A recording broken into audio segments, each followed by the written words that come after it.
यमुना प्रसाद शास्त्री की मनाई गई 26वीं पुण्यतिथि।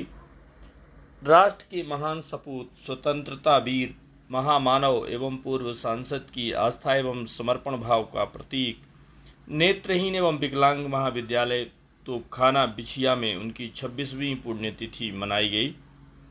सुचिता की राजनीति के प्रेरणा स्रोत कहे जाने वाले शास्त्री जी राजनीति के बड़े पुरोधा माने जाते थे। उन्होंने नेत्रहीन एवं विकलांग महाविद्यालय समेत अनेक शैक्षणिक संस्थाओं की सौगात रीवा को दी थी। स्वर्गीय यमुना प्रसाद शास्त्री जी की पुण्यतिथि के अवसर पर नेत्रहीन एवं विकलांग महाविद्यालय बिछिया में एक विचार गोष्ठी का आयोजन किया गया।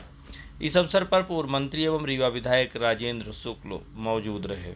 मुख्य अतिथि की आसंदी से बोलते हुए श्री शुक्ल ने कहा कि शास्त्री जी जनहित में धरना प्रदर्शन के साथ साथ कठिन अनशन भी किया करते थे।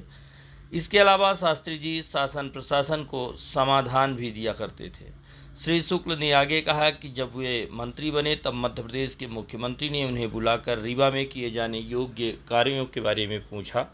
तब श्री शुक्ल ने कहा कि शास्त्री जी द्वारा लाई गई जीवनदायिनी बाणसागर परियोजना का कार्य पूर्ण कराया जाना चाहिए। तब उनसे मुख्यमंत्री जी ने और अन्य कार्यों के बारे में पूछा, जिसके बाद श्री शुक्ल ने कहा कि यह योजना 1000 कार्यों के बराबर है। रीवा में विश्वस्तरीय सोलर पावर प्लांट के बारे में चर्चा करते हुए श्री शुक्ल ने कहा कि उस जमाने में शास्त्री जी ने कहा था कि इतने बड़े स्तर पर बंजर पड़े भूभाग का सदुपयोग होना चाहिए और कालचक्र ऐसा घूमा कि उसी स्थान पर विश्वस्तरीय सोलर पावर प्लांट स्थापित हुआ। श्री शुक्ल ने पूरे विश्वास एवं गौरव के साथ बताया कि शास्त्री जी के लंबे राजनीतिक जीवन में सुई की नोक के बराबर भी दाग नहीं था।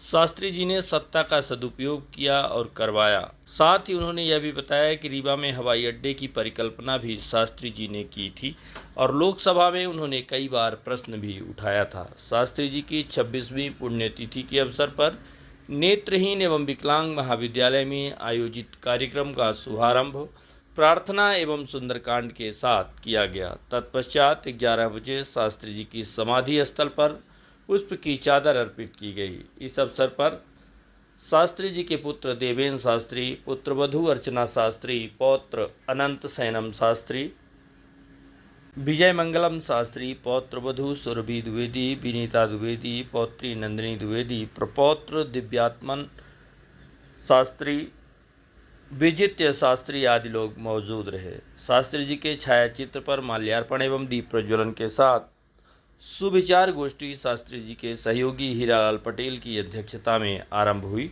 विचार गोष्ठी का श्री गणेश शास्त्री जी के आत्मीय कहे जाने वाले बृहस्पति सिंह ने किया। इस दौरान नगर निगम अध्यक्ष वेंकटेश पांडे, मीसाबंदी सुभाष श्रीवास्तव, शायर सिद्धार्थ श्रीवास्तव समेत वरिष्ठ पत्रकार जयराम शुक्ल, लाल बहादुर सिंह, प्रतिष्ठित कवि राम नरेश तिवारी, निष्ठुर पूर्व पार्षद रामू पांडे, R.K. पिल्लई, पत्रकार राजेंद्र पांडे, लक्ष्मी दत्त तिवारी, नरेंद्र सिंह, नरेश गुप्ता, गिरजेश सिंह सेंगर, बालकृष्ण त्रिपाठी, भैयालाल त्रिपाठी, रामनिहोर चतुर्वेदी, मयंकधर द्विवेदी सहित सैकड़ों की संख्या में शास्त्री जी के अनुयायी एवं उनके प्रति श्रद्धा रखने वाले लोग मौजूद रहे। विचार गोष्ठी का कुशल एवं सफल संचालन यदुवंशमणि त्रिपाठी गौरी ने किया। उपस्थित अतिथियों का आभार देवेंद्र शास्त्री जी ने किया।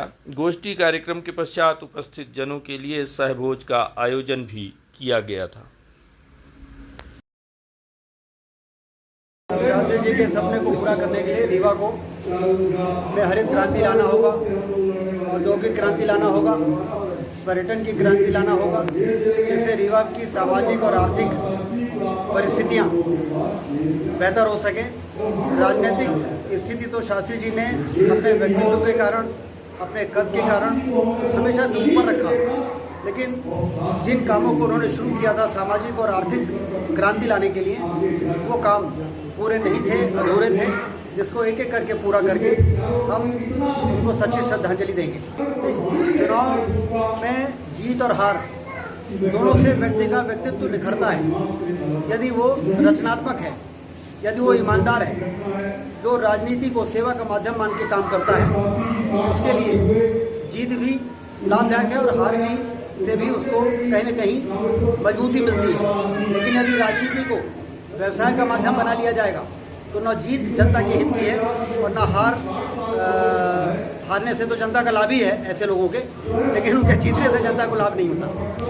ऐसे राजनेता थे कि जो सिर्फ सांसद ही नहीं थे, पूरे दुनिया और पूरे समाज के लिए जिन्होंने अपना योगदान दिया। क्या सपना था शास्त्री जी का? शास्त्री जी का सपना ये था कि समाज के अंदर हर आदमी, हर समाज के में रहने वाला हर शोषित पीड़ित जो मानव है उसका कल्याण हो सके, हर कोई जो है सुखी तरीके से, सक्षम तरीके से इस समाज के अंदर जी सके।